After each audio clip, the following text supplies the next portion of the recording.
All right, we're continuing our polar forms of conic sections. And again, not real common, but I think we saw in the first one, it's really not all that hard. So let's take a look at it again. We're going to find most of this is fairly easy. We're going to build the equation for the conic section. So hopefully you watched through that last video, remember what we talked about. So if we're going to build this, remember we've got some clues here. So here's our eccentricity. So we know that's going to go in front of the trig function.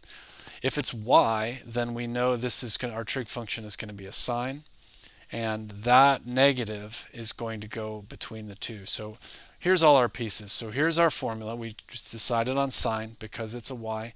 It gets a negative out front because of the negative. Remember, 2 is p.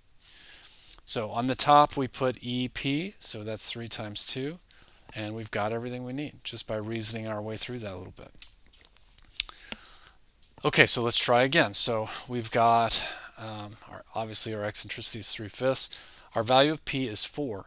Because this is an x, then we know that our trig function is a cosine, and this is a positive 4, so it's a positive in front of there. So we're putting in our e here is 3/5. Yeah, hold on, they go a little farther with this. We're putting in 3/5 here. Well, 3/5 times p is our top. Yeah, let's just do it ourselves. 3/5 times p, which is 4 here. And then we're getting, so we've got 12/5 on the top.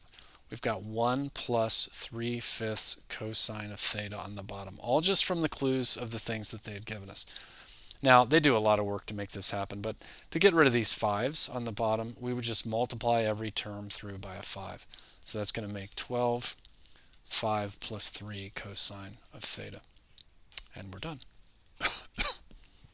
So they do that in a long step, but that's all there is to it. Okay, find the polar form of conic. Okay, so we're going to do the same thing here. So pause it. I'd recommend you try this one on your own. I'll start to go through it here. So we've got E. We know it's because the directrix is an x, we know we're working with cosine.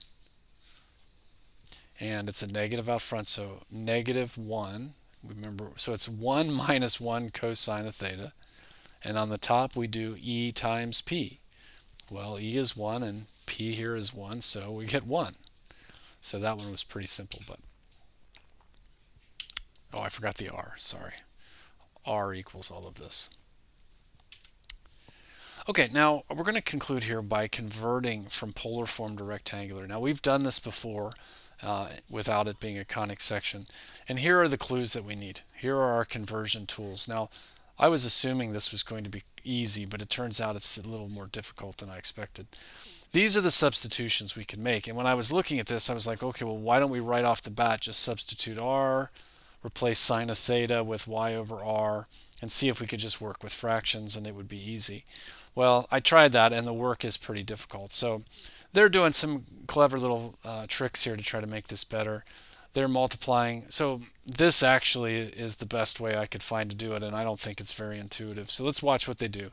They multiply 5 minus 5 sine of theta on both sides. So we're just going to get everything at the top instead of being in the denominator. So we have this, and now over here we're just going to have 1. Okay. Now let's distribute. So we're going to distribute that r. We get to this. Now again, this is why this wasn't very intuitive to me, like why would we do this? But they're going to send the sine of theta over, the 5r sine of theta to the other side. And then again, then they squared both sides. So this is just done from practice. I don't know why you would realize that this is the better way, but it is. So if you square both sides, then you're going to get 25r squared and you're going to get all of this squared. Okay, so now r squared we can substitute, that's x squared plus y squared, and we can substitute, we've got r sine of theta, and r sine of theta is y from our definitions here. These are our conversions that we used before, if you remember that earlier section. So we can cut that out, it becomes y. Now, this is easy over here. We've got 25x squared plus 25y squared. We can FOIL this out, or if you know the pattern here, you create this. And then we just combine it all, tidy it up, and we get 25x minus 10y equals 1. Okay, now feel free to try this on your own if you want to, but I'm going to take you through it. We're going to do the same trick they did. We're going to multiply both sides by 1 plus 2 cosine of theta. It's going to just leave us 2 over there. Now I'm going to distribute the r through. 2r cosine of theta equals 2. Okay, again, it's not intuitive to me, but I'm just imitating what I saw them do to see that this would wind up working. So I make this, send this over to the other side, and then I'm squaring both sides in order to work with, so if r is the square root of x squared plus y squared, by using r squared, it would make it a little nicer. So we're going to square both sides.